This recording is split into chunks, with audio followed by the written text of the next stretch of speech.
आज है 6 अगस्त 2025 और माना जाता है कि आज चाँद नहीं देखना चाहिए। अगर आज के दिन किसी ने चाँद देख लिया तो उस पर झूठे आरोप और लांछन लग जाते हैं। लेकिन अगर आपने गलती से चाँद देख भी लिया है तो घबराइए मत, क्योंकि हम आपके लिए बड़ी मेहनत से वह कलंक मुक्ति कथा लेकर आए हैं, जिसे सुनने से इस दोष का प्रभाव समाप्त हो जाता है। स्वयं श्री कृष्ण ने भी एक बार चाँद देख लिया था और उन पर झूठा कलंक लगा था। तो आइए अब कथा आरंभ करते हैं। एक बार नंदकिशोर ने संत कुमारों से कहा कि चौथ की चंद्रमा के दर्शन करने से श्री कृष्ण पर जो लांछन लगा था वह सिद्धि विनायक व्रत करने से ही दूर हुआ था। ऐसा सुनकर संत कुमारों को आश्चर्य हुआ।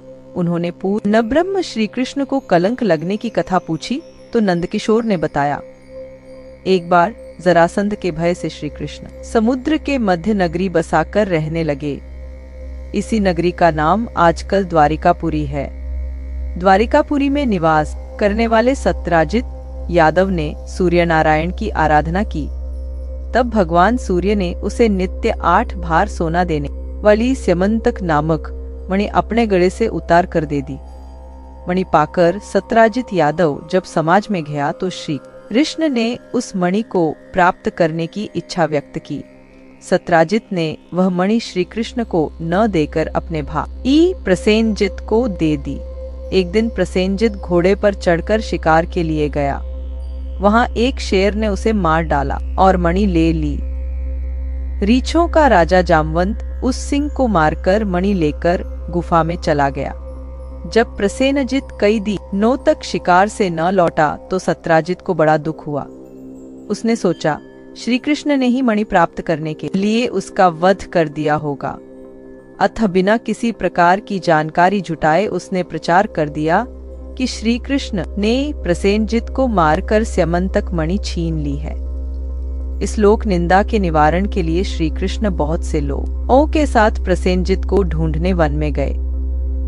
वहां पर प्रसेनजित को शेर द्वारा मार डालना और शेर को रीछ द्वारा मारने के चिन्ह उन्हें मिल गए। रीछ के पैरों की खोज करते करते वे जामवंत की गुफा पर पहुंचे और गुफा के भीतर चले गए।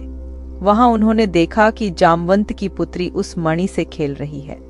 श्री कृष्ण को देखते ही जामवंत युद्ध के लिए तैयार हो गया। युद्ध छिड़ गया। गुफा के बाहर श्री कृष्ण के साथियों ने उनकी 7 दिन तक प्रतीक्षा की। फिर वे लोग उन्हें मर गया जानकर पश्चाताप करते हुए द्वारिकापुरी लौट गए। इधर 21 दिन तक लगातार युद्ध करने पर भी जामवंत श्री कृष्ण को पराजित न कर सका। तब उसने सोचा, कहीं ये वह अवतार तो नहीं जिसके लिए मुझे रामचंद्र जी का वरदान मिला था।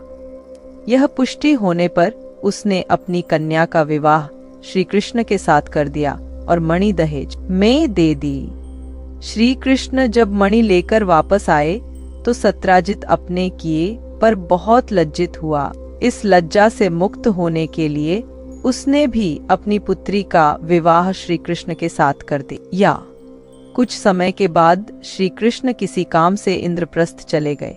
तब अक्रूर तथा तुवर माँ की राय से शतधन्वा यादव ने सत्यराजित को मारकर मणि अपने कब्जे में ले ली।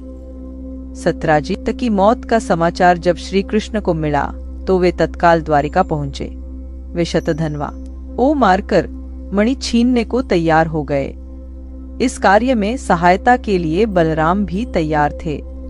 यह जानकर शतधन्वा ने मणि अक्रूर को दे दी और स्वयं भाग निकला।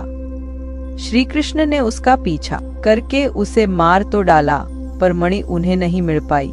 बलराम जी भी वहां पहुंचे। श्री कृष्ण ने उन्हें बताया कि मणि इसके पास नहीं है। बलराम जी को विश्वास न हुआ। वे अप्रसन्न होकर विदर्भ चले गए।